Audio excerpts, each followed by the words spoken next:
Hello everyone, অনেক দিন পরে ভার্সিটিতে চলে আসলাম। এটাই কিন্তু প্রথম ঈদের পরে আমি ভার্সিটিতে আসলাম।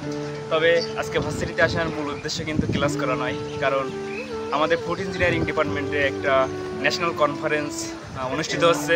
সেই কনফারেন্সেই অ্যাটেন্ড করার জন্যই আসা। তো আপনাদেরকেও দেখানোর চেষ্টা করব যে কনফারেন্সে আসলে কী কী ইভেন্ট আছে এবং কী কী কী অনুষ্ঠিত হচ্ছে সেগুলোও দেখানোর চেষ্টা করব। তো আপনারা সাথে থাকবেন।